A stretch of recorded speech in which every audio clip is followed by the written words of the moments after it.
Okay, welcome back. We're going to continue with our morning session by getting into the case studies yet again. And we'll begin with Martha Alcott. She'll be talking about Kazmuni Gas. She's from the Carnegie Endowment. Okay, how do I get, oh, miracle of miracles. Okay, hold your horses, 15 minutes, pretty fast. What I'd like to emphasize really in my brief tour of Kazmuni Gas is how far this company has come in such a short time. The company was organized, this is the Kazakh National Oil Company. It was organized in 2002 and formally organized in 2004. And saying how far it's come, I don't want to minimize how far it will still have to go to achieve what its aim is, which is to become a Norwegian-style national oil company. Okay. Whoop. Oh, okay. All right. Just why I really pitched hard for Kazmuni Gas to be included in this study, because I thought it's an important case study to look at. It's important because of the size of Kazakhstan's oil and gas reserves. Kazakhstan will be a medium-sized producer by 2010-2015. It will be an important swing producer in Eurasia. Potentially, it helps Russia meet both its Europe goal of being integrated production between Kazakhstan and Russia, allows Russia integrated sale. Triangulation allows Russia to serve European and Asian markets simultaneously in a much more effective way than it can on its own, and the Kazakhs appreciate that, so they see themselves both as an independent producer, but one that enhances a more rational use of Eurasian resources. It really sees itself as becoming a new style NOC, a driver of economic development, but it does not see itself as the sole driver of economic development. I modified my slides last night to take in yesterday's discussion, and I think it's really important to point out that Kazakhstan's national oil company is not a cash cow for the government. The National Fund of Kazakhstan, modeled after the Norwegian Fund, is intended to ensure that it won't be the cash cow. That is really the developmental vehicle. There's also a National Fund of Innovation that is the vehicle. I'll come back and talk about subsidies, but in general, the government cannot pull the income out of the NOC. It seeks to be a model for other NOCs in post-Soviet space. It is already partially privatized, and I'll talk about the IPO and the creation of Kazmuni Gas exploration and production. It's intended to both represent government interests in a legislative-based role. Okay, its role is driven by legislation, so it's not supposed to be a free-floating representative of government interest. But there are legal restrictions on the way it can and can't. I mean, and obviously, I'll come back to that issue again. But it's not intended to be above local law. It is also intended to be a company that has very explicit corporate interests. And advances those corporate interests as well, both the mother NOC and the now partly privatized Kazmuni Gas Exploration and Petroleum. Okay, let me look at their strategy. Okay, and I'll come back to this to the next slide as well. The goal of the company is maximizing economic benefits of the company by leveling the playing field with foreign actors. I mean, this is the creation of an NOC in 2002-2004 was really designed to remedy what the Kazakh government saw as the deficiencies of the period, the first 10 years of independence. They didn't feel they were protecting state interests vis-a-vis foreign encroachment, and they felt that this was not protecting the developmental needs of the country, which I'll come back to again in the next slide. Maximizing the economic benefits of the company required legally, let me see how to say this. This is predicated on a legally supported primacy of the firm. So it is driven through the legislation, through redoing most of the legislation, and I'll talk again about the confusion of some of this legislation. But all of the Kazakh legislation governing oil and gas exploration was redone, in effect, through additions to these laws from 2002 on, in order to provide this uneven playing field with a legal foundation. There's been no nationalization of assets in Kazakhstan, and that's very important. Well, there has been a serious reevaluation of any loopholes in projects with foreign partners. And I talk about the key laws that have changed, and I'll again mention some of that as I go along.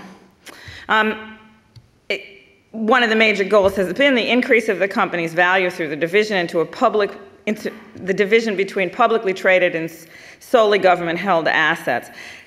The national company KMG, that's what the NCKMG stands for, is the mother company, and the government, they created, or the division on exploration and production, which has all, obviously, the oil fields in the country, but not the transport, is now publicly traded. They had an IPO in October on the London Stock Exchange, which I can talk about if people are interested in, which has been a very successful offering. And the IPO itself is a 200-page document, which was great because it allowed me to write this paper. It gave me all the information that I needed to write the paper. The company is committed to improving financial and economic parameters, including the movement to international accounting standards of all of NCKMG and not just the publicly traded part. It has a distinct short, medium, and long-term strategy for increasing the reserves of the company's share of the hydrocarbon reserves of the country. It has the goal of increased efficiency of production, and it actually has made, and I detail it in the paper, really substantial strides to improving the recovery of the older assets, which now form the base of the income of the E&P company. It has a public the commitment of advancing strategic interests of the state, and it does it in three ways: through improvement of their own management, through higher salaries and better training, through the local content rules and social obligations, which I'll come back to, and through trying to have a diversified ownership package of foreign ownership package. They try to diversify who are the owners of Kazakhstan's assets, foreign owners. I'll go to the next slide. Okay, the relationship to the government. Kazakhstan rejects the argument that free market development of the country's strategic assets is in the national interest. Plain and simple, this is stated in all their documents. They believe that there has to be pacing in the development of these assets, targeted development of assets, and an expeditious use of income for economic diversification. They believe that state intervention and a strong NOC are the way to do this. This leaves unresolved, of course, the question of whether NCKMG is capable of meeting these goals. Okay, the formal relationship to the government. The company is empowered to serve as a negotiator in all PSA negotiations. Kazakhstan didn't get rid of PSAs like some countries. PSAs are still possible on offshore projects, not on onshore projects. But they are the government representative on them, and they are going to be your partner.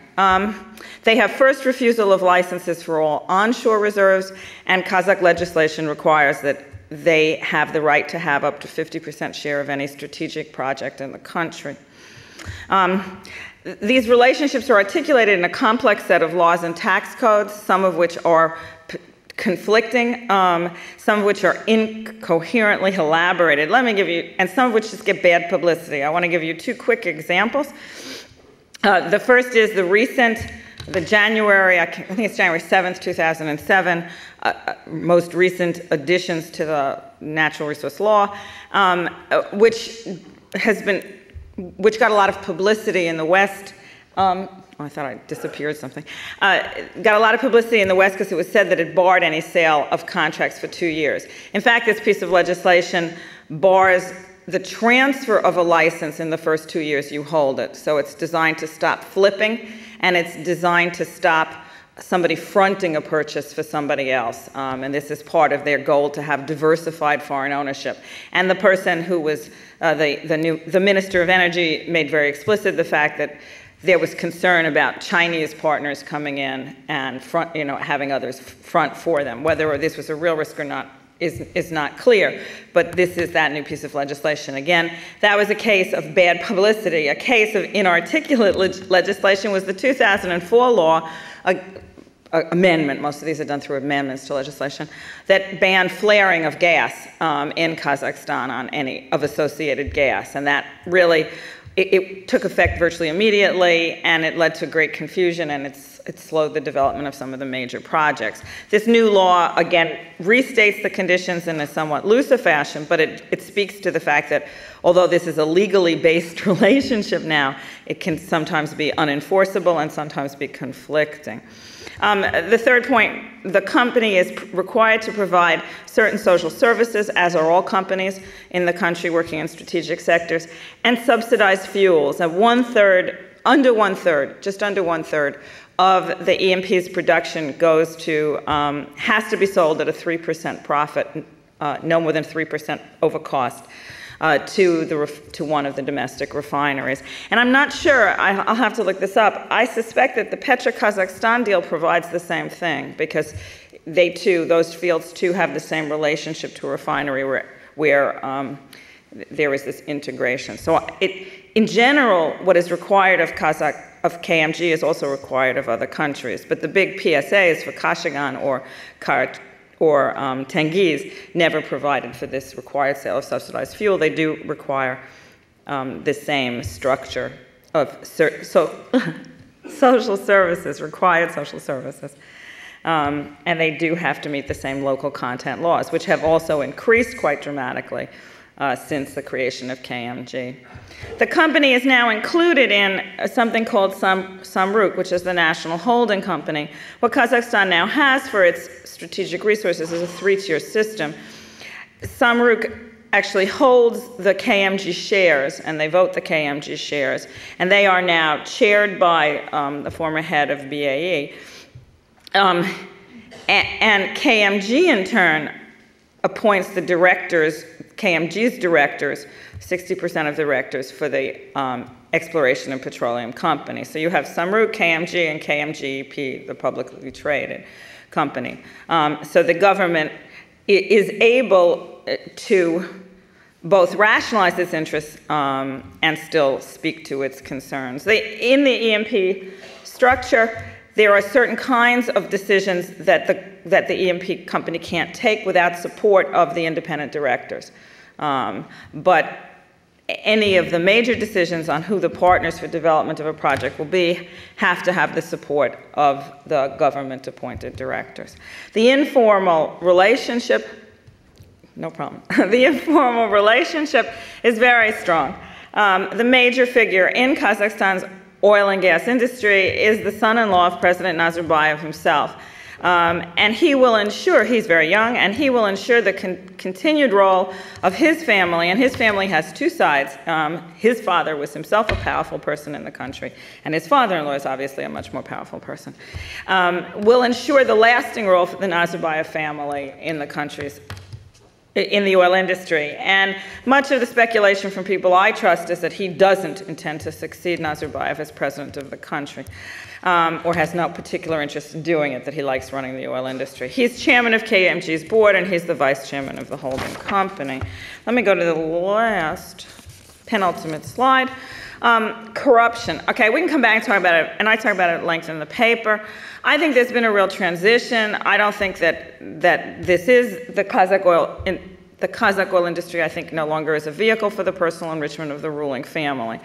I think that they have a capacity to make money in other ways. You know, I think, and that goes out to the last point, that there's been a reinvestment in the family's holdings in what I would call a global fortune, rather than using this as their personal income source. The vertically integrated structure of the company allows KMG to maximize the interests of their company and the state at the potential expense of foreign partners. This is especially true in transit, because the KMG TransGas part, which actually collects the income for the transit of Turkmen gas, is independent of, has a legally protected independent role, and the foreign partners are not, with the exception of the CPC structure, are not part of the transit solutions. And now, of course, the AIOC, the BTC project. And this has not yet been maximized. They have not, part of what makes Kazakhstan's oil industry mad at Russia is their inability to maximize their own transit tariffs in the transport of gas. The transport of gas will always be treated differently from the transport of oil in Kazakhstan, much like in Russia. And I think it's very unlikely that foreign partners will ever get a piece of the transport of gas. Corruption remains very characteristic of dealings at mid-levels of government and in law enforcement. So it continues to impede both the operation within KMG itself and the operation of oil companies in the country more generally. The court system has become more transparent. It is not predictably corrupt. And the legal structure applies to KMG. I went through as part of writing the paper and did a survey of court decisions in the past 2 years. And they were found against as many times, roughly as many times as they were found for, and that was all levels of transactions against them, personal suits and suits where there were corporate suits against them by people that they had entered into contracts with. And as a representative of the central government, they are oftentimes as much victimized by localities' anger at the center as anything else. Okay, the last slide, so I will be within my time. Let me talk about the outlook of the future. There are a lot of questions about whether, and I think they haven't decided, whether EMP will remain an operating company, which is where the EMP's main income comes from right now. KMG, of course, is not the operator of the principal deposits in the country. Those are all being operated by foreign companies. They are the operator of the Soviet-era projects in the country. And they have brought, we talked about service providers just before, they have brought a lot of technology in to improve the efficiency of these deposits, but they may well decide to sell deposits off. This has been a way of getting capital into the mother company. And in fact, the entire value of the IPO sale has gone from KMG EMP back into KMG itself to pay for the new acquisitions that KMG made, the shares of Kazakhstan in another field. I think there's a question of whether it will ever be able to compete with potential foreign investors in technologically complex projects, and I don't think they will. They are trying to reduce their holdings in certain poorly operated projects in order to provide money for further downstream and foreign investments. The company has done, I think I flicked through that part of the slides, they have done actually pretty poorly in terms of achieving their goal of becoming an international company. They have been able to acquire assets pretty easily within the CIS, but not beyond the CIS, and even their role in downstream in Kazakhstan is still limited. And they're really only protected in the exploration and production sector. For example, the shipbuilding arm and fleet, the Kaztransmorflot, that is controlled by this is in a lot of trouble because of competition in the Caspian. Similarly, they don't have a downstream advantage in opening gas stations and service stations. Okay, so they have, and this gives them a more uncertain future for their own goals for structured diversification and going into the downstream area. It's also unclear whether they will achieve their goals of transparency. But I think, and this is like where I'll spend my last 30 seconds on, I think that what they're really eager to do, and a point that I think is really important, is they're eager to demonstrate that NOCs need not be synonymous with rent-seeking in post-Soviet space. That one of the things that often occurs when we talk about NOCs and post-Soviet developments is there's an assumption that the NOC structure itself facilitates rent-seeking. And I would argue in post-Soviet space that privately held companies are just as capable of achieving rent-seeking, and NOCs are just as capable of being a vehicle to minimize rent-seeking. That rent-seeking is the dominant characteristic and not the structure of the company. And we can come back to this in questions if people want. Thank you.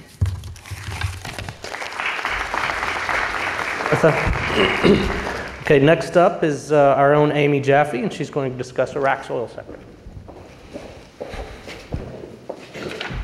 Well, you can imagine the challenge of doing a case study on Iraq's oil sector when they're having intensive negotiations about whether or not to have an oil law. So I've brought a copy of the oil law with me to help me in case somebody had a question.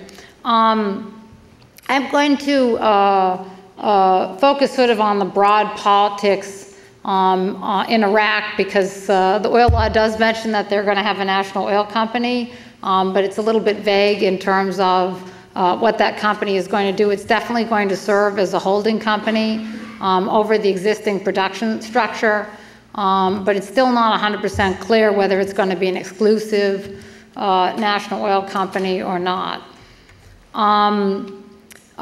There are a key set of problems that the Iraqis are still trying to manage and oversee and decide how to solve. Some of them look a little easier to solve than others.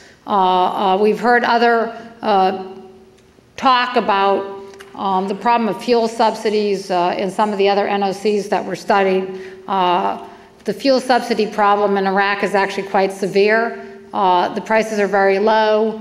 It has created not only black marketing, but outright theft. And because there's not proper monitoring and accounting and volume supply systems, it's even worse than some of the corruption that we see in, as was discussed in Iran, and some of the other localities that have smuggling, because it's that same exact system, but with no control system whatsoever. And there was a lot of speculation that a lot of some of it's just, common criminality and black market activity, but some of it is actually funding the insurgency in Iraq. And there's some people who say that part of the focus for last year anyway on the insurgency and the attacks really focused on the Baiji refinery. And when we were doing the Iraq study group, one of the suggestions that several people had was to just close that refinery altogether, even though it's in a major location and supply, because it was so caught up in this business of funding the insurgency and having people come back and blow it up again to get a higher value for their products and so forth.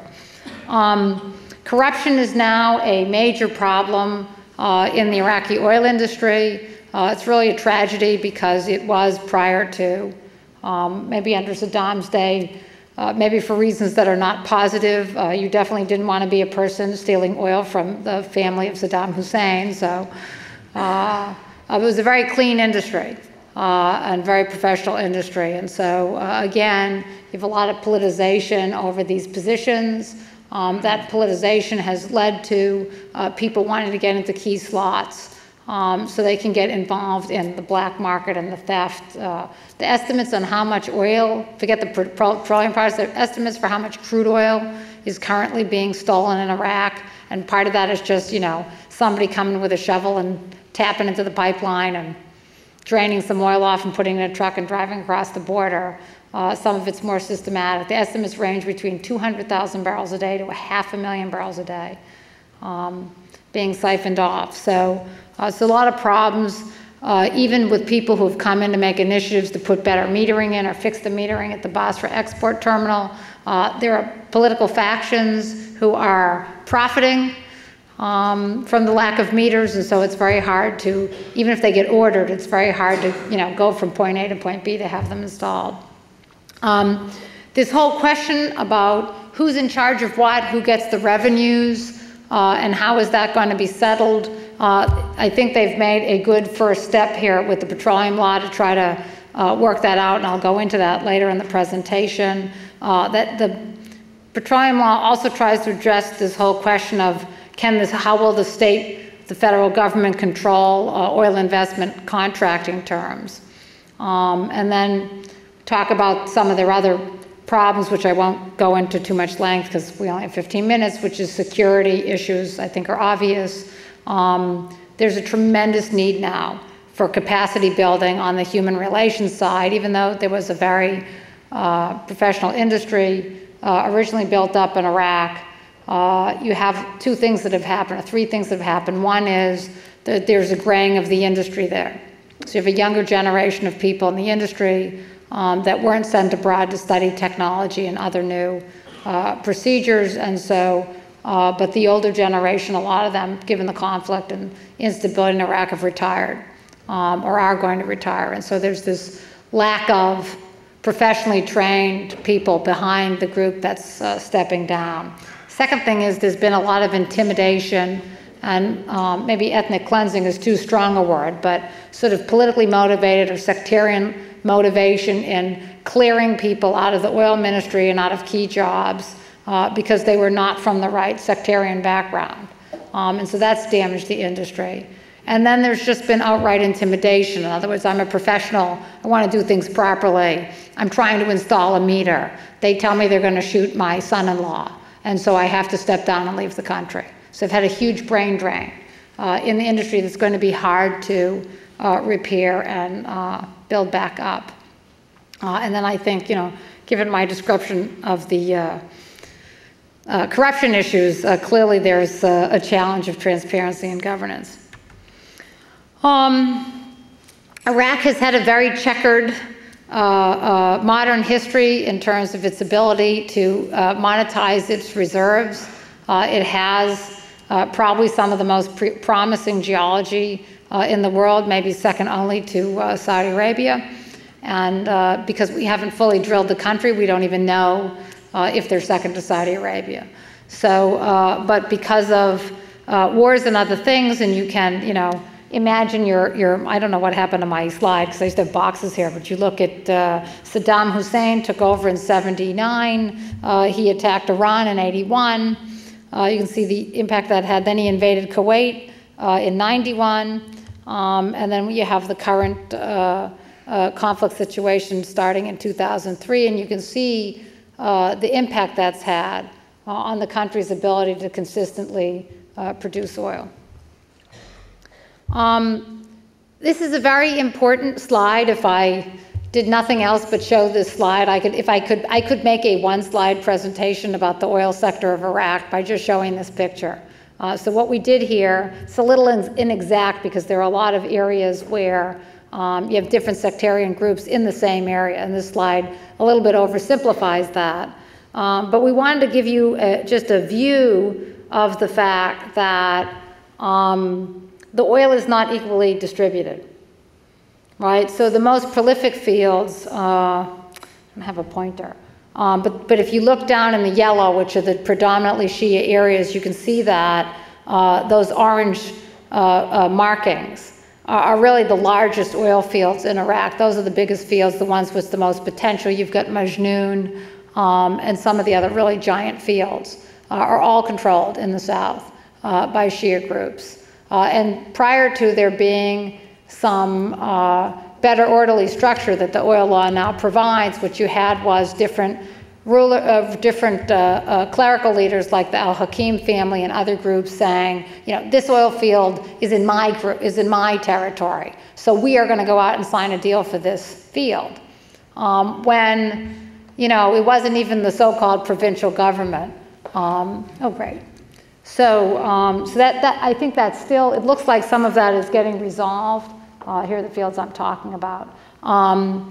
But it's still, I think it's still out there pending, and I think the oil law is the first step to at least lower the chances. There's been some criticism of the oil law because the revenues are going to be divided based on population, but the fact that the oil revenue is going to come into the central government, and it's not just that the provincial governments will be developing the oil by themselves based on, who's got squatter rights about where what field is physically located. I think that's going to pave the possibility of national unification better than if they weren't able to settle that.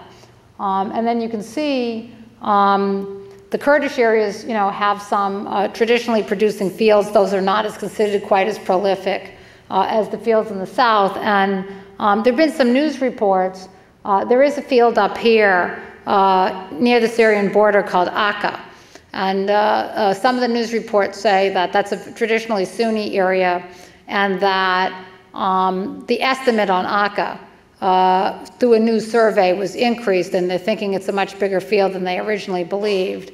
And so between that and the possible interest in the West Baghdad field, it was enough to bring the Sunnis to the table. Previously, the Sunnis were unwilling to have consideration of provincial participation in oil development because basically, if you look at the map, they really didn't have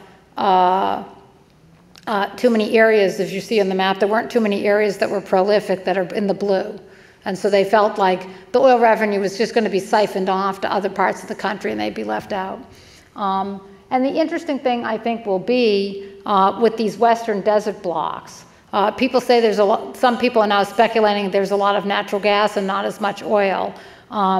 And some people say, well, these are Sunni areas, and so therefore that's like sort of, Sunni hydrocarbons. But actually, I've been at international conferences out in the Middle East where there are people from the tribes that live out in those blocks, the Bedouin that live out on those blocks, and they're out trying to sign, production sharing agreements for those blocks. So the new oil law, I think, really goes a long way to try to restructure some of that and try to come up with a system.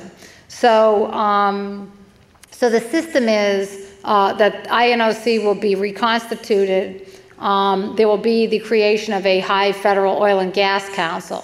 So if some Bedouin leader out in the Western Desert does sign a PSA, he now has to take that to this high petroleum council. And it has to meet legal standards that are going to be set down for the kind of contracting terms that there are going to be. And it has to be approved before it can go to Parliament, and then Parliament's going to have to approve it. So at least there is some systems, and there was discussion, but it's not really clearly laid out in the oil law from what I could tell. There was discussion about, because every provincial area now is going to have an oil minister, right, and an oil authority.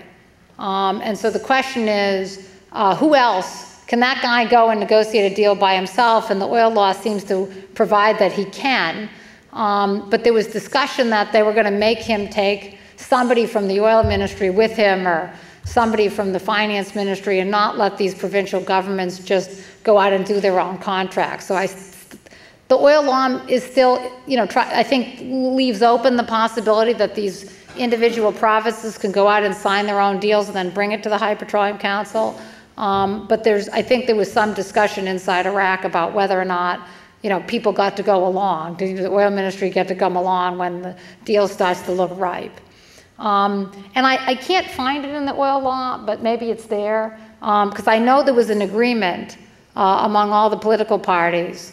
There is something in the oil law that clearly defines there's going to be a treasury entity, and the oil revenue will go directly to the treasury entity, and INOC will collect its own oil production and give it directly to SOMO for marketing.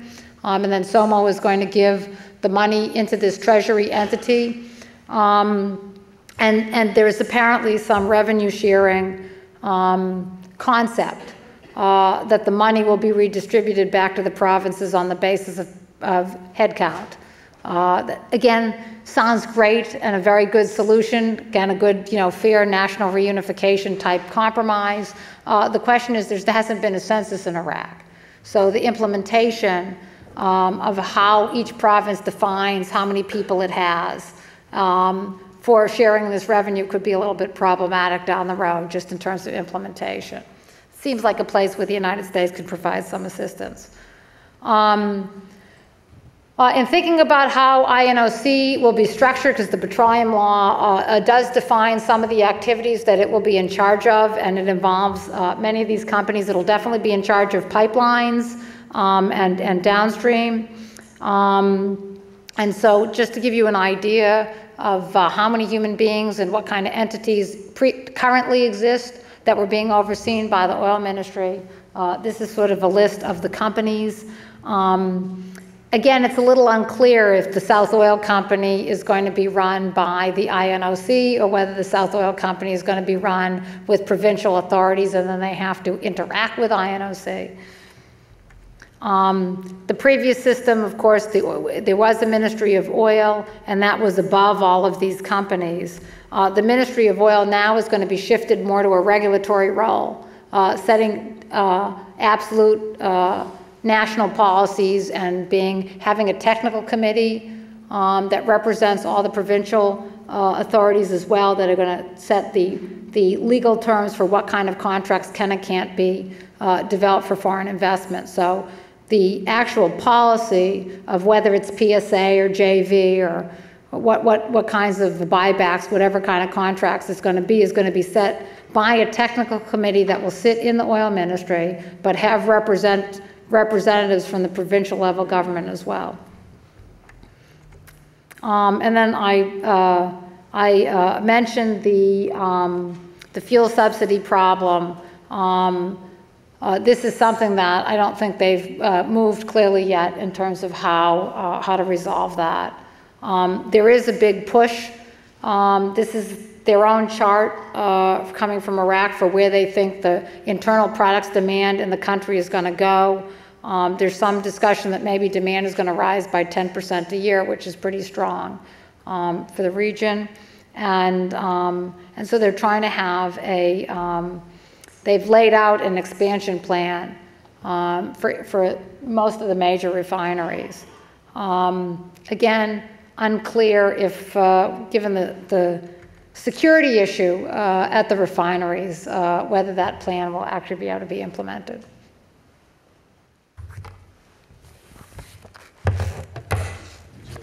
Oh, right, okay. To come back up. We're going to break from the program a little bit and just invite questions for these two speakers, and then we'll move on to the rest of the panel here. Anybody have any questions for either Martha or Amy?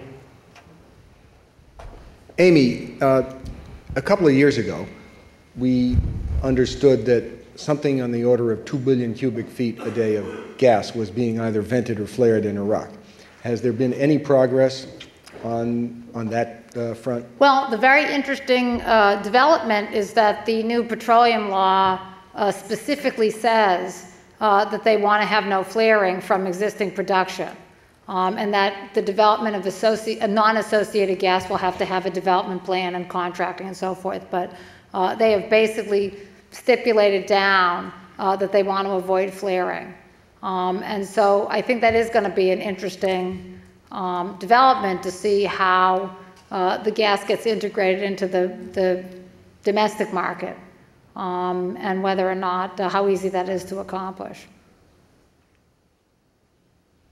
Martha, I was kind of curious about, you said two things that interest me with China, that there's been very little investment, Kazakh investment outside of CIS, and within the country, we are all well aware that the government has moved to protect what they believe their national interest in terms of foreign companies buying assets. Our expectation is that gas and oil pipelines will eventually link the two countries. What's your feeling or opinion as to a Kazakh quid pro quo from the Chinese side? I think, I mean, the Kazakhs have been unsuccessful in being able to advance their foreign investment strategy. That was what I said. And I don't think that they're trying to limit Chinese, they're trying to regulate Chinese intervention in buying up the production capacity. But they're very eager. They're campaigning quite actively to get the Chinese pipeline route through Kazakhstan. I mean, the Chinese have signed a memorandum of understanding with the Turkmen for the purchase of Turkmen gas, and the Chinese have the sole right to determine the route. And there are 3 routes being considered, and 2 of the 3 would go through Kazakhstan. So I don't want to give the impression that they're trying to get the Chinese out at all. They're just trying to manage the relationship. But I don't think there's an expectation of it as a quid pro quo. I think from the Kazakh point of view, it would be great to get the transit route from Turkmenistan to go through Kazakhstan, and that to them is sufficient as gain. So the big gain is having the back door and not have to depend on the Russians. Well, I think that's how it's cast here much more than that's how it's cast by Kazakhs who come here too, than the reality. What the Kazakhs want is better return on the transit through Russia. And they understand, and there was a statement just the other day in fact, the US government is really pushing this TransCaspian undersea pipeline. And I've been arguing that that's never going to come about without Russia's agreement, and the Kazakhs said exactly that 2 days ago. So it's not being done. It's very different from Azerbaijan's policy. And this was, in fact, an answer to the Azerbaijani request. The foreign minister of Azerbaijan was there in Astana. So what the Kazakhs are trying to do is marketize these relationships and maximize their profit. And this is a particularly bumpy stage in the transit relationship between the Kazakhs and Russians, but they're not at all trying to antagonize the Russians with it. So China is important because they need multiple routes, and they need somebody to invest in pipeline construction, in linking the deposits with the markets, which the Chinese pipeline would do. It would allow the Kazakh gas to reach Kazakh markets as well as foreign markets. And right now they're buying Uzbek gas for some of these Kazakh markets. So it's a very market-driven understanding. They just don't want to be overwhelmed by the capacity of Chinese capital to come in.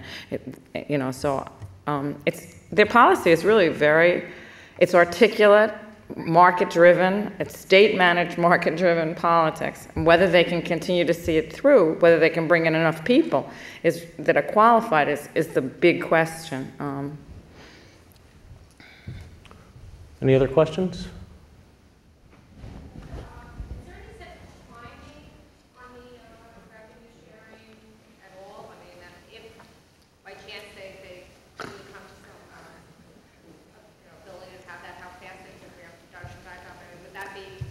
You know, there is a process because they're going to, the law has to go to Parliament, and Parliament is out of session, right? So Parliament comes back into session, I kind of forget now, I think maybe in April, right? And so then it's a question of how long do they debate it, right? I mean, and I think that the communities have a consensus. The thing was a little bit delayed because Masoud Barzani of Kurdistan had originally objected to the stipulation because he wanted to grandfather in some of the existing deals. And the draft law, I think, as it would pass, but it's hard to know because I don't know if I have the actual final, sort of stipulated that every contract that's ever been signed still will have to go through this process of being vetted by the High Petroleum Council. That's what people are pushing to have it be. And I don't know where the final compromise came out, but so one would hope that since it's been vetted with the major constituencies through the cabinet process, that when it gets to the Parliament, it would be passed and so forth, and that's the expectation.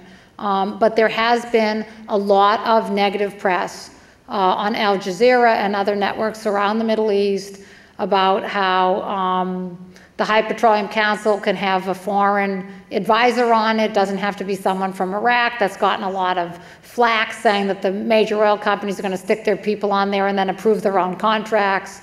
And there does seem to be some element also of misinformation about what these agreements do and don't allow, what the law is and isn't going to allow. So it could, I think, in my opinion, take some time to have that debate process go through the Parliament.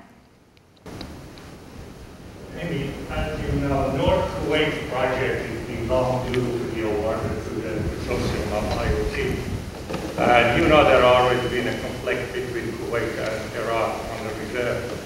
Do you think the new national law, new petroleum law of Iraq, when it's all approved and accepted, would allow the IOCs and the Kuwaiti government to award the North Kuwait project? I don't know. I haven't really discussed that with anyone. I would imagine that, I mean, there is a lot of international law on the subject of unitization, right? So I think that it would probably be the Iraqi government would have to look at the frameworks, and I think the first step would have to be an agreement between the Iraqi government and Kuwait on how unitization would be handled. We've seen those kind of agreements between the Saudis and UAE on Shaiba, and we have an existing agreement between Qatar and Iran that was ratified through the UN system, but sometime objected to by Tehran. So there are these precedents of, and of course Kuwait and Saudi have a long-standing alliance and tradition on the neutral zone. So I think there's very easy solutions to that issue, but I don't know whether there's been any progress on that or not. Yeah, when talking about fuel subsidies, my impression has been that it's all for passenger cars.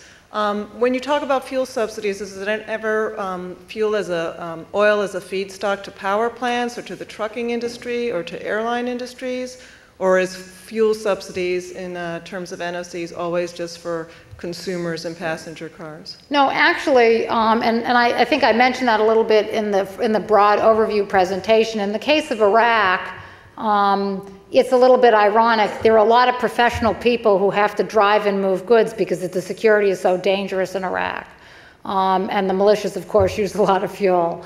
So the fuel subsidies, from my understanding, are actually not going to the average public the way they are, say, in Iran or Saudi Arabia. They're actually much more specialized professional businesses that are using a lot of the fuel. And that's why people have felt that it's actually special interests that have blocked the Iraqi government from complying with the IMF requirement to get rid of these subsidies. It's not so much the people going to come out in the street and riot.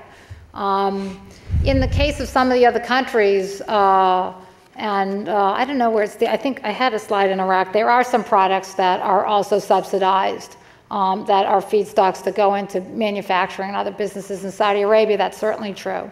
And so I think across the spectrum of the NOCs, the fuel subsidies are not, we focused on gasoline because that can be very debilitating if, in a country like Iran or Indonesia where it creates higher and higher demand over time, and then as the market has gone up, the burden of paying for that has become more and more expensive. But indeed, it's part of a plan for industrialization in a lot of countries, especially with natural gas feedstock, to have some kind of a subsidy to promote industry.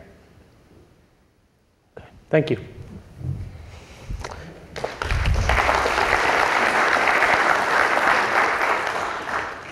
Okay, next up is Donald Hertzmark to discuss Pertamina.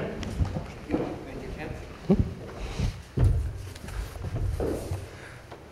So we've heard about national oil companies that are large and some which perform well and some which don't perform well. But now you're going to hear about a national oil company which was just about put out of business by its own government. We're going to talk about Pertamina. Pertamina is one of the oldest national oil companies. It was a founding member of OPEC. It's got its own law, not the same law as other state-owned enterprises in Indonesia. They were for many years, they were for many years a pioneer in the industry, and they came up with production sharing contracts. They came up with an innovatory scheme for selling LNG, which allowed them to monetize those assets. They did, well, all right. I'm not sure where this slide came from. It exists, but I'm not sure why. Let me give you a little bit of a background here. Pertamina had a financial crisis in the 1970s. The rumors are about $10 billion. In the 70s, they were able, Pertamina and its production sharing contractors, as they like to call them, were able to produce their way out of this crisis. That is not the case today.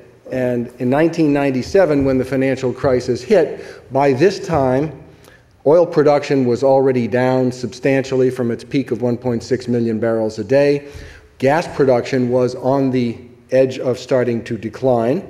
And by the end of this decade, by 1999, oil itself had ceased to be a net contributor of national wealth to Indonesia. And the reason for that, we've heard a lot about subsidies. We've heard a lot about inappropriate pricing and investing by national oil companies. In Indonesia, what you had was a conflict over the entire period of the Suharto regime between what were called the nationalists and the technocrats. The technocrats were the people, the Berkeley Mafia, who wanted to come in and straighten out the economy and introduce a lot of innovations.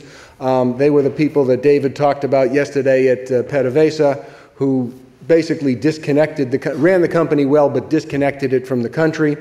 And so what would happen in Indonesia is the technocrats would come in, do a good job, but lose a lot of points politically. The nationalists would come in and then make a lot of disastrous investments, and which would entail having to bring the technocrats back in. Pertamina was part of the 1997-98 financial crisis. Oil product subsidies, and in Indonesia, they were actually much more severe in the middle of the barrel than at the gasoline end. It was kerosene and diesel that were the primary subjects of the subsidies. They were very large relative to the government budget. They were almost as large as the government's share of revenue from exports of oil, just to give you some perspective on this. And Pertamina started suffering a loss of focus. There was a lot of corruption there. There was a mix of roles at Pertamina. We heard from CNOOC yesterday, and we will hear from Petronas in a few minutes about this mix of roles between the regulatory function, the oversight function, and the actual national oil company production function. Some people do this well, some people do it better than others, and this was a particular problem in Pertamina. It was often said in Indonesia that if Suharto had retired when his wife died 15 years ago, there would be statues of him all over the country. Instead, the response to the financial crisis in 97-98 meant that he was actually run out of office. The loss of focus at Pertamina meant that as oil and gas production started to fall, that good projects, such as the very large Natuna field, gas field in the South China Sea, and the Cepu onshore gas prospect, were subject of endless wrangling and controversy over a period of many years, and they were never developed. The reformers who came to the fore, some of them you would call technocrats and some of them you would call political reformers, decided that Pertamina was part of the problem, and when Suharto left office,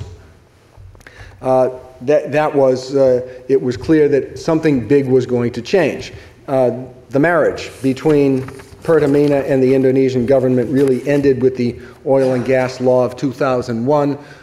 Prior to that, Pertamina had operated under the Three Musketeers rule of what's yours is mine and what's mine is mine, and that was no longer the case. They made Pertamina an ordinary company, an ordinary state-owned enterprise, so that special law that had created Pertamina was repealed.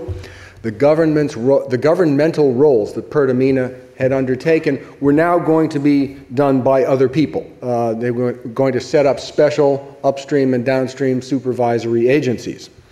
And there was always an attempt to reduce subsidies, but it was extremely unpopular. They would make some progress in reducing the subsidies, and then because there was an election, they would stop the progress for a year or two, and so several times in the last 5 years, they've ended up cutting subsidies down to just $1 billion or so a year, and then a year later they end up with subsidies in the sort of $6 to $7 billion range as a result of demand growth and price changes. But what this meant was that Pertamina was going to be subject to the same laws as everybody else. I entitled this talk From King of the Hill to One of the Guys. That's exactly what happened to Pertamina. They became one of the guys, but when they were the king of the hill and they were on their own prospects, their development costs and production costs were 2 to 5 times higher than the IOCs, which meant that when they became one of the guys, they were not ready to enter any kind of a competitive market. Pertamina had also become rather unpopular, even with some of its own executives. Without using any names, I can tell you, having spent a lot of time in Indonesia, especially at this time, that members of the high management at Pertamina would talk openly about destroying the company or blowing it up. because they felt that Pertamina had become a real obstacle to development of the oil and gas sector in the country. This became a real problem in Indonesia once gas production started to fall, because the country's wealth had, from the oil and gas sector, had relied more and more on the export of LNG, and now gas production was falling as well. Because the government of Indonesia implicitly backed Pertamina's sales obligations to deliver LNG, this meant that when they missed an LNG shipment, it was Pertamina, but in fact the government of Indonesia, that had to go out and make good on this shipment. And so the oil experience is threatened to be replicated in the gas sector, leaving potentially Pertamina and the Indonesian government with significant liquidating damage liabilities. And at the same time, this subsidy-induced demand for refined products has continued to increase. The sheer momentum of the economy in a country the size of Indonesia is quite spectacular. This is just a little map of the oil patch. The traditional, where are we? Where's the button? Yeah, oh well. There we are. The old oil fields in the country here, this is where Caltex and Chevron produce. Still 50% of Indonesia's oil comes from there. This is where ExxonMobil, and then ExxonMobil ran the Arun LNG plant, which is scheduled to close in 2014. There is now gas export to Singapore. Cepu, the controversial field that ExxonMobil and Pertamina will share, is right here. One word about the refineries. When Pertamina went into its financial decline in the 1970s, there was a small amount of refining capacity, but in the 80s, as the economy recovered, refined product demand grew significantly. But Pertamina was not a credit-worthy enterprise in the wake of its problems in the 70s, so the Ministry of Finance in Indonesia actually built most of the country's refining capacity. There's a little data sheet at the end of this that will show that, in fact, Pertamina itself only owns about 12% of the country's refining capacity. So this is a truism. Anybody who spent 5 minutes in Professor Hartley's class will understand that if you subsidize something, people will want more of it. And subsidies became a political right in Indonesia. It was one of the ways that people saw the oil sector as benefiting the country. Just a few words as we move back from this. Upstream, decades of mixing the roles of Pertamina as a regulator, as a producer, as an overseer, had left the company with a tremendous lack of focus. And it had left them extremely dependent on the production sharing contractors for technical expertise. What is happening today is extremely interesting, which is that Pertamina is now the second largest Indonesian company producing oil.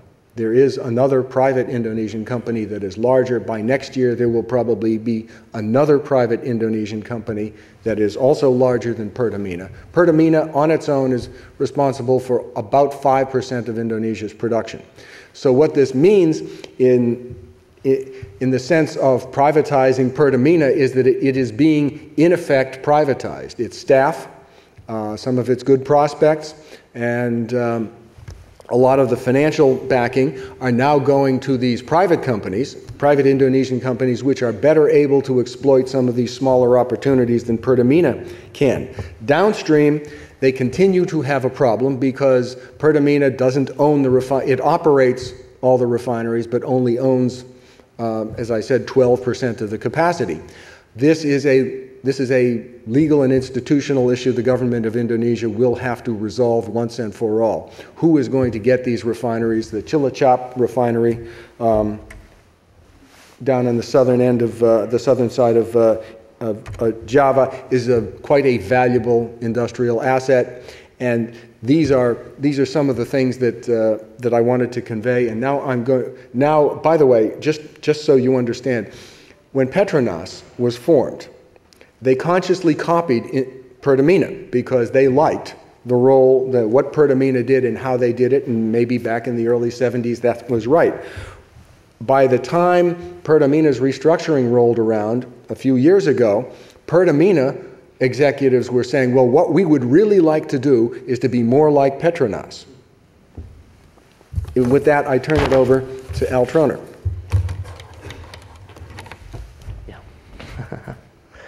Actually, next up on the list is, thank you very much, Donald, is Yoshiaki Wako from the Nippon Oil Research Institute. And he will discuss Petronas, yes.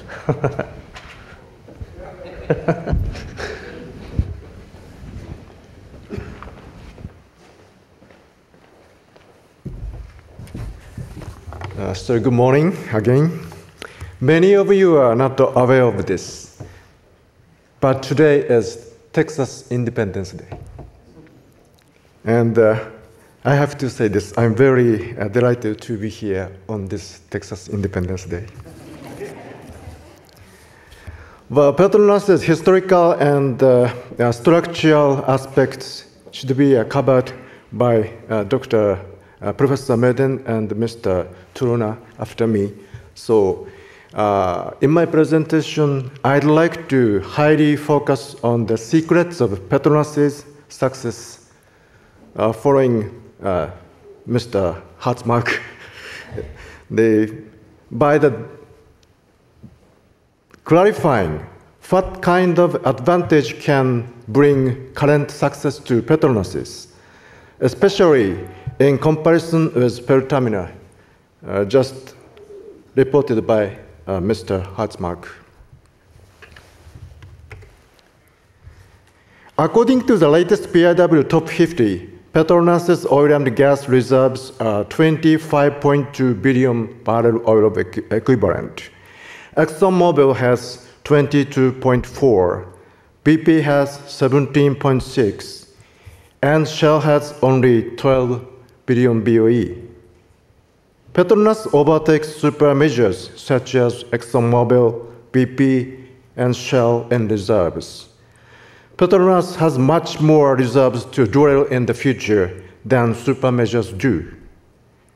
In this PIW's top 50, Petronas ranked as 19th in total and 9th in the net income league, surpassing Eni, Statoil, and Petrobras.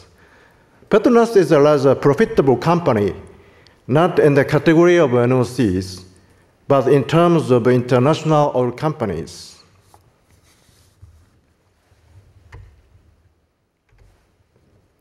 It's often said that Petronas is working hand in hand with government for their common purpose to develop the country toward the level of the advanced countries.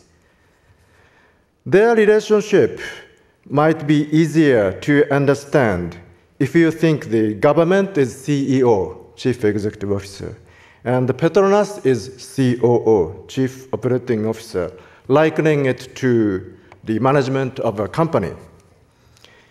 The Malaysian government gives full trust to Petronas under the situation that the government holds 100% of Petronas and does not poke into nose in Petronas' business in principle.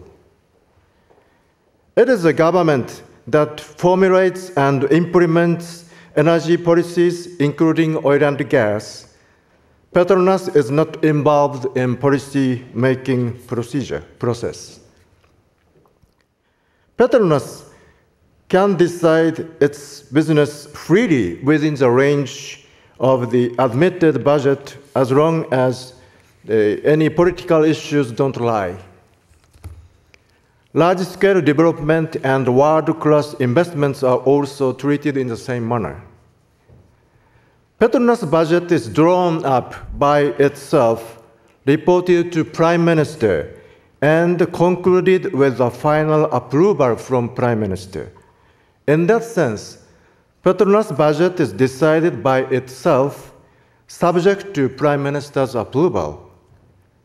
However, Petronas is much closer ties with the government on its oil and gas policies, and in cases of policy-related matters, the government interferes with Petronas's decision-making, even in the field where Petronas can normally decide by itself. Petronas can act independently of the government only by the fact that Prime Minister directly supervises Petronas, which is based on the hand-in-hand relationship between Petronas and the government, as I told you. One executive at Petronas I met last November told me about the relationship between Petronas and the government like this. Hand-in-hand relationship between Petronas and the Malaysian government can be actualized only by mutual trust. And there is a world, especially in the third world, where only government and the government can open the first door. He pointed out that there is a world that does not function well if there is no mutual trust between NOCs and the government. Also, it's often said that the secret of Petronas' success largely depends on the President Hassan Merican, his leadership capabilities and qualities and decision-making power. That is surely true, and there can be no doubt about the indication that Hassan Merican is one of the principal causes of Petronas' success. However, I came to recognize big secret of Petronas' huge leap when I interviewed some of Petronas' executives at the end of November last year. It is that Petronas is professional. I came to find that the professionalism and the roots of Petronas' consciousness and the business activity. Petronas has a consistent style to be professional in its business deployment. About the overseas presence, one Petronas executive says, Petronas does not adopt policy to do anything in order to enter into a targeted country. Some NOCs are unpopular, even in the host countries into which they enter, because they do anything to achieve the purpose of entering them. It is Petronas' basic policy to enter the host countries only by the method they highly appreciate Petronas' effort to enter them. This is a fundamental secret to engage in business in host countries over a long period of time, and the only way Petronas can be highly evaluated for the entry into the host countries. This implies Petronas is neither more nor less than professional. That would be why Petronas is highly evaluated in host countries. One general manager of Petronas says, Petronas is a business entity. That's why, therefore, it's necessary for us means Petronas, to earn money. But money-making alone is not the purpose of the Petronas activities. In that sense, Petronas might be different from other NOCs. It is our policy to try to find a common interest with host countries. This is a word from some executive of Petronas.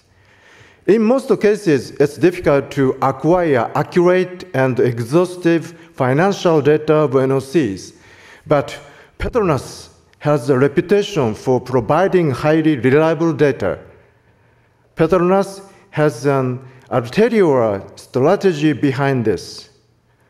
Petronas decides it's strategically better to let the outside parties, banks, investors, and other oil companies speak freely about Petronas by making the company's reliable data available to the public rather than Petronas talking about itself. Petronas judges much higher impact can be expected when the third party mentions Petronas. It's for this purpose that Petronas provides accurate and comprehensive information. Thus, business conduct of Petronas is extremely strategic. As for the reasons Pertamina has consistently declined, there would be a variety of factors such as bureaucracy, bribe constitution, the management program, and so on. I think I can point out one big reason for this, that Indonesia used to be a principal oil producing country with around 1.6 million barrels per day. That's why there had been no need for Pertamina to diversify overseas to look for oil. At least, the idea of trying to set up operations overseas has not been introduced. Those who do not have intentions to expand their business overseas do not have studied nor trained themselves. On the other hand, Petronas has always shared the awareness of the crisis that Malaysia's domestic oil production has hit a peak. More specifically, what is lucky for Petronas is that Malaysia is not a major oil-producing country. And I'm impressed by the fact that Petronas and the Malaysian government recognizes this crisis from early on and has moved promptly. The fact that Indonesia is a major oil-producing country and Malaysia is not would be a factor to make a very big consequent differences between the two countries. And to have a sense of a crisis means to be professional, doesn't it? The government and Petronas perform their own jobs professionally. There, we can see government going hand in hand together with Petronas. They never work against each other. This is because they are professional. And I do believe this is the secret of Malaysia's success as well as Petronas' success. Well, I'm allowed to speak only 10 minutes, so the time is up. And I hope no questions. Thank you for your attention and for your patience. Thanks. Thank you. Okay, we'll go ahead and do the next presentation, and then we'll invite questions. So Fred Vanderbaden, he's from Rice, going to discuss Petronas as well.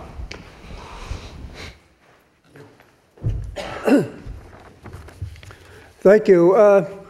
When I've discussed with Petronas over the last couple of years and tried to get cooperation from them, I often noted that Petronas really looked good compared to other NOCs, and it would be to their advantage. If I could only have told them that the first public presentation of Petronas would be in conjunction with discussion of Pertamina in Iraq, I might have gotten even more information from them. What I'd like to talk today, and Al will come later and will help to answer the questions, is to look at what are elements of continuity in the case of Petronas and what has been a significant change which has taken place sort of halfway through the existence of the organization. The first element of continuity is that Petronas has always considered itself as a profit-making organization. It was formed under the Companies Act, not as a statutory body, and it carefully did that. It wanted to be able to compete with other commercial entities. At the same time, Petronas is an important, but not the all-important element of the Malaysian economy. It does provide some 20% of national revenue, primarily through the petroleum income tax. But but petroleum products have only been the major export of Malaysia for a very short period of time in the 1980s. Prior to that time, the major exports were primary products, rubber, tin, copra, spices, etc. And in more recent years, of course, the primary exports have been manufacturing, which have been the dominant in electronics in particular. So petroleum is important, it is significant, but it has not driven the Malaysian economy. Secondly, Malaysia has, except for the initial years, been a relatively efficient and relatively non-corrupt organization. The first years after it was formed in the early 70s were ones of a steep learning curve. They had a good deal to learn about the business, and they made some serious mistakes at that period. Since then, they've had a reputation for having effective management, as Mr. Wako has noted, a highly professional organization. It is a relatively small in terms of personnel. It is a low level of corruption. It is not free of it. It is not as clean as Singapore to the south, but it is certainly better than any of the other Southeast Asian countries, if that is anything to talk about. Under Maricon, you've had two things, it seems to me, that have taken place. One, Maricon has made an effort to make this organization more efficient and more effective actor, both domestically and internationally. At the same time, as I'll note in a little while, the firm has moved into a wide range of activities over the last 15 years and has in some ways perhaps overstretched in terms of what it's been attempting to do. And there are at least some signs that from time to time decisions have been made which have shown that problem of overstretching. The third element is this question of government interference. You have, on the one hand, a situation where normal day-to-day activities with regard to Petronas are free of government interference. As was noted, the Malaysian government at the same time, and particularly the Prime Minister, acts as the CEO of Petronas. And as such, particularly under Prime Minister Mahathir, and particularly in the early years, much more active in interference. There are some questions about areas where the government has stepped in and which have opened controversies. One of the major ones have been particularly in recent years, the entrance of Petronas into a variety of non-energy mega projects in Malaysia. The examples that you have seen, the Twin Towers, the satellite capital of Putrajaya. It can be argued by Petronas, and is argued by Petronas, that these ultimately have proven to be financially worthwhile activities. I think that is probably true of the Twin Towers, less true of Putrajaya. There also should be noted that this is not a case where the government always wins out. This is not in a case where the government can always expect Petronas to roll over. And the best example of that would be the Malaysian Airlines, which the government of Mahathir wanted the Petronas to provide greater funding, and they simply refused. But there are times when it steps in, but overall, on day-to-day activities, it has remained relatively independent. The other element of continuity is that, in general, Petronas has not been a tool of Malaysian foreign policy.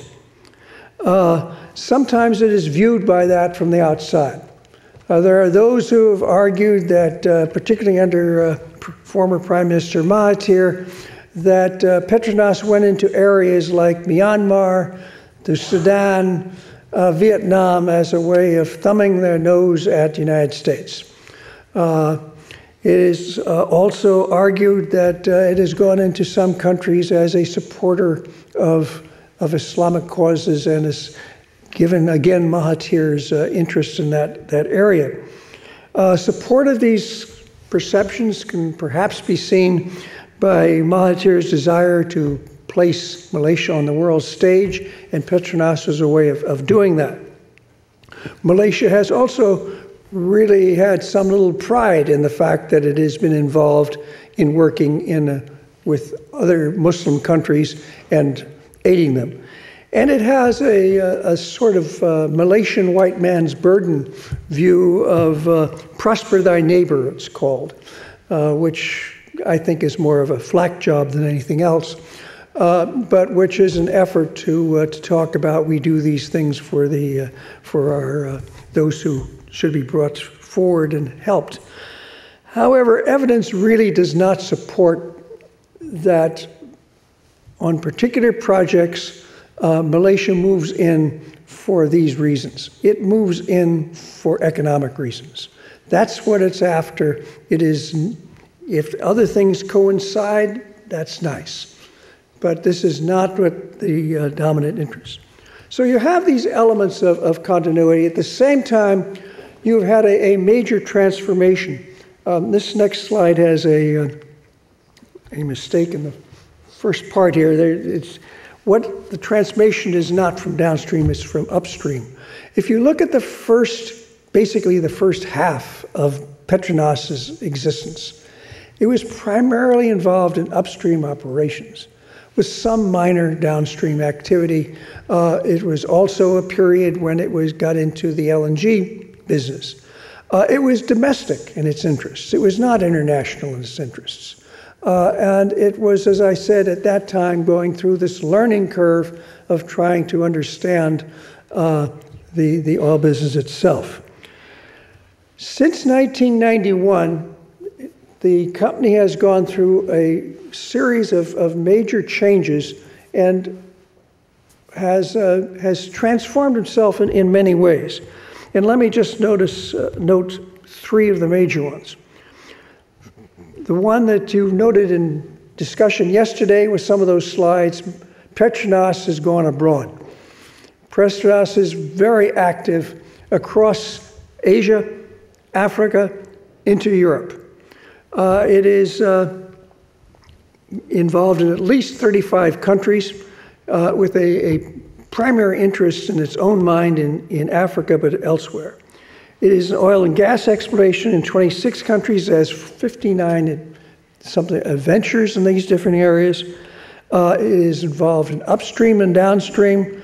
It is the variety of activities is striking. It's one of the reasons why I think one can argue that it may have overstretched themselves so much in recent years. And in fact, when I've talked to them, I said, please tell me, how do you keep all these balls up in the air at one time without letting at least one or two of them drop from time to time? And they try not to discuss it. The second area, which is one which started somewhat haltingly because of some questions of the role of the Prime Minister's son, was in the shipping business, which initially was perceived by opponents of the Petronas and more particularly of Mahathir as an example of questionable political pressure. However, the shipping business has turned out for Malaysia to be rather well for them. They have become the largest owner-operator of LNG vessels. They're heavily into Aframax vessels. They have generally not been building or having built vessels on the basis of speculation and have been trying to protect those in that way. And the third area has been its involvement in a variety of these mega projects domestically. The question of how financially desirable these would be varies according to project. Overall, they've turned out better than most would expect. The present Prime Minister seems to be somewhat less anxious to push Petronas in that direction, but it still remains a very attractive cash cow. The difference with some other cash cow examples through the world is that this is not a case in which the government simply drains the company with no recompense. This is, again, a business ultimately. And I think one has to say, as I've pointed out here, that the bottom line normally for Petronas is the bottom line. Thank you. Brad, if I could stay up here. Al, you want to, and the other speakers, invite you to come up. Donald, yeah. Entertain any questions from the audience. Okay.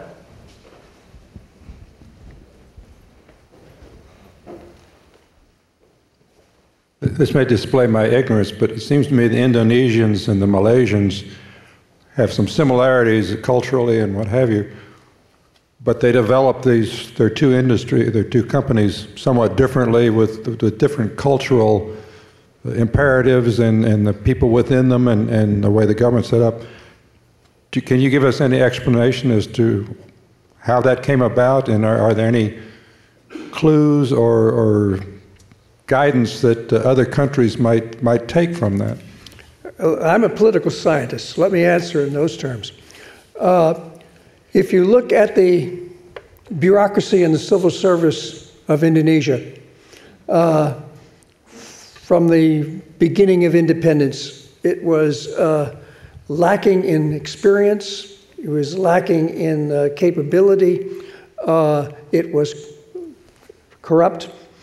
It provided little basis for which you could develop the kind of foundation for growth, and also it had very little experience, as Indonesians did, in operating in large-scale business. Malaysia, or Malaya before Malaysia, had a relatively strong civil service. Many of the original leadership members of Petronas came from that civil service. So you had a background there, a foundation that you could start with which helped. And you had a leadership in the government of Malaysia which was not as oriented toward some irrational policies as you had, starting with Sukarno, and then a leadership which had an interest in personal aggrandizement, as you had under the Suharto regime.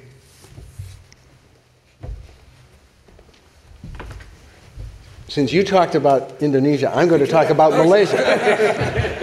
I think one of the interesting things when one contrasts, because you cannot help but try to draw some lessons about this contrast between the two countries.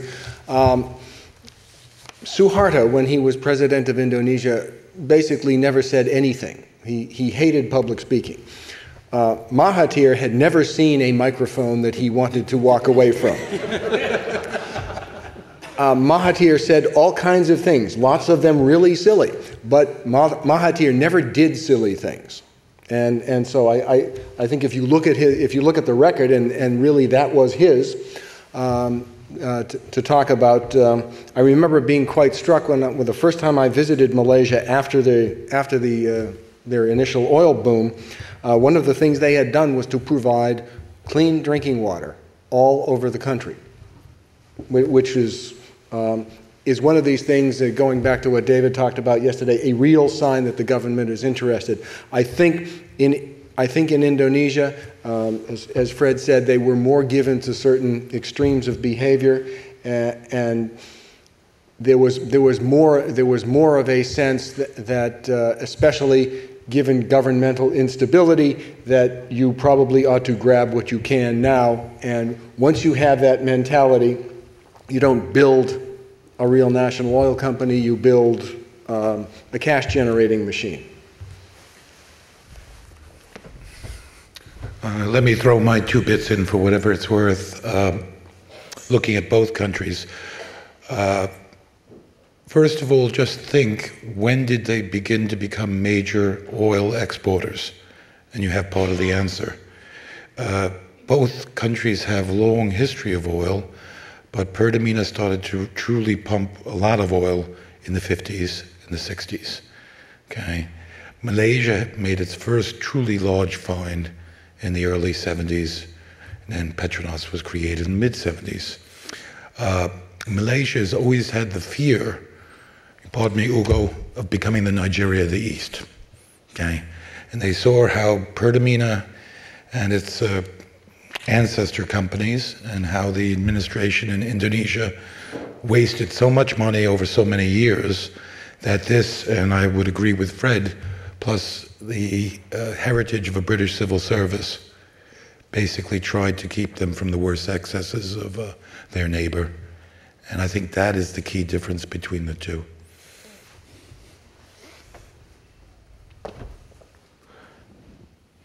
This is the questions to Professor Madden and probably to the floor as well, with regards to overstretched commitments that Petronas has and probably that apply to any other NOCs such as ONGC and probably Chinese companies.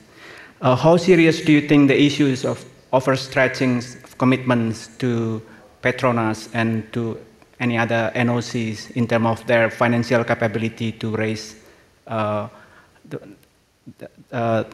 capitals to finance that projects?